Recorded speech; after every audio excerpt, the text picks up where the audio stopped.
My approach is really more on the services part rather than the virtual. And it's all about how do we make the library essential to the people in this digital environment. How do we make the library serve in such a way that people who may not ever walk into our door still think of us as this necessary. There's this quote that I use way too often from the tech writer Clay Shirky, who's a professor at NYU. He wrote this terrific book called Here Comes Everybody, and that things don't become socially interesting until they become technologically boring. So this is lucky for us that we're talking about mobile technology, because there's nothing more technologically boring right now than mobile stuff.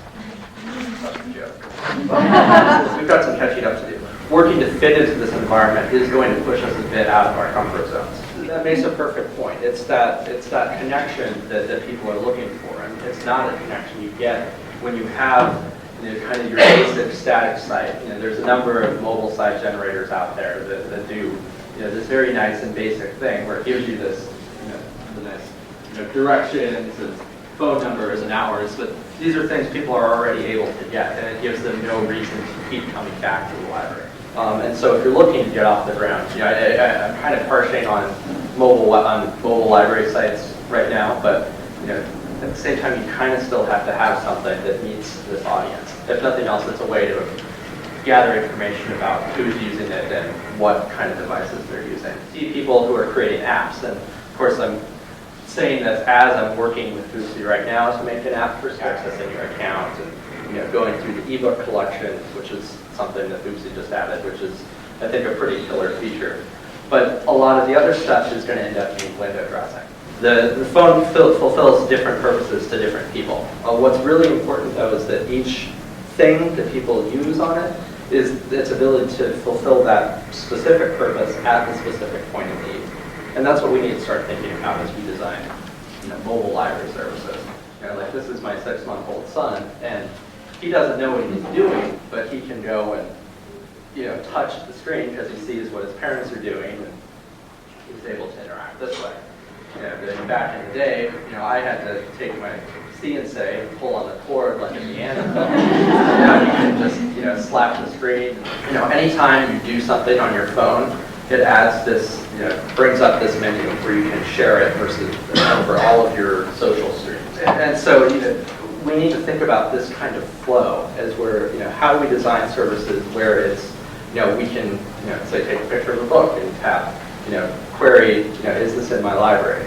Once we get outside of our walls, whether they're physical or virtual, we have lots of scary stuff out there, like patrons. Something we're not entirely comfortable with. But these are the people, this is the audience that we're not going to necessarily know how to work with. We're going to have to work with them in order to identify some new strategies for both the engagement from a wider crowd as well as making our services useful to this new public. And of course, the content. And of course, our content has often been seen as our killer app. We have these huge collections. We have all these resources that people come to us and use. But we're reaching a point where some of that is, some of our usage is being chipped away by these other services that are out there. But we can leverage our skills to encourage people to create this other content. We've been seeing a lot of success with our digital media lab. We've had a lot of people who come in who would never come into the library before. One of my partners in crime, we set up, we made a film, shot it on the iPad, edited it as an iMovie on the iPad, and went from there. And they've got the same software on most of the mobile devices now that people are able to do the same. Of course, is context. All of this content out there, one of the reasons people come to us and see us as experts is our ability to find the connections, outline the connections between different titles. We have a blog where we do a lot of readers advisory work. We have people out there who know our resources like the backs of their hands about them. And then of course there's community. I talked a bit about the Media Lab.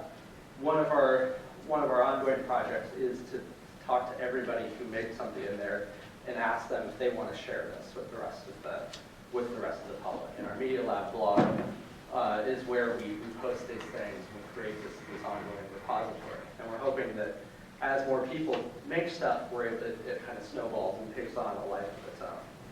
The people who review stuff on Yelp are kind of crazy. They get in there, they review everything, they take their reviews very seriously, they interact with the other people who review stuff. They go and get into flame wars with people who disagree with them. The fact that they're able to, this platform has, it's given them an avenue for whatever manias that they may have. So we can think about creating spaces that function in this way, and that's convenience. Because I think with the mobile environment and the fact that everything is it seems to be moving so fast, we need to find a way to eliminate a lot of those steps. We've had a certain level of convenience before where people could come to us for these books that people, that they didn't want to purchase or that they weren't able to find before.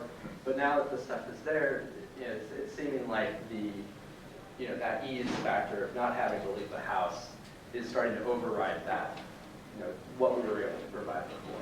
We're going to talk about how we can apply some of these tools to the mobile environment. Rather than talk about any one comprehensive platform, I wanted to look at some of these core components that we have to work with. You've got some resources at your disposal. I mean, there's the cloud storage.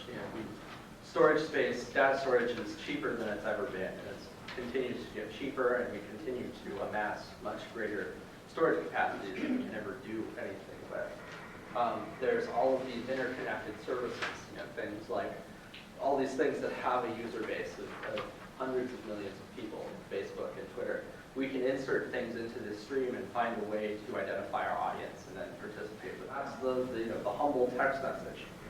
This SMS is still the most popular use of mobile devices, although there's beginning to be some signs that that's kind of plateauing. The most recent numbers from Q show that it's flattened out over the last year or so. But if you look at, say the teenage population, they're still using, they're still sending over 50 messages a day on average. You can put your barcode on your phone, and that way it's just one less thing you have to carry around. You walk up to the self-chat where you hand it to the clerk, and they go and scan your phone. And there's mobile payments out there, and of course that's been an issue that's affected our outreach. We'll go out and we'll talk to patrons, we'll try to check out books, and they'll say, well, we have fines, or we get comments from people that say, I don't have any cash, can I pay with a credit card? And you don't have any means to do it. Well, there's a new service out there called Square that has, I don't know if you've seen, if you write to them, they have a sign up and they'll send you one of these, which basically plugs it into the audio jack on your phone and turns it into a card swiper. Oh my God.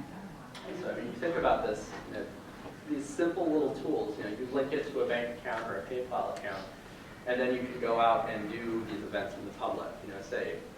But I believe there has to be a certain amount of faith when it comes to stuff like this. I mean, moving forward is always a little scary, but I don't know. I have not had any issues, and I've used it. So. I was going to say, if you think that's scary, you should hear about what they're doing now, which is a news feature called Card Case, which means you don't even, basically, you sign up to be a regular at a particular location that uses the Square service. And say you go to your local coffee shop and you get your coffee and your pastry, and you say, "Hi, I'm, my name here," and they go, "Okay," and then as you walk out of the store, you get a ding from them saying you've been charged, $4.75 for your order. And so it's this idea of like you said, it takes a certain amount of faith, but that's something libraries have always kind of traded in. This whole idea of this shared, and so there's some potential there, and we can use this to go out to the public, do some outreach, maybe even have a pop-up book sale.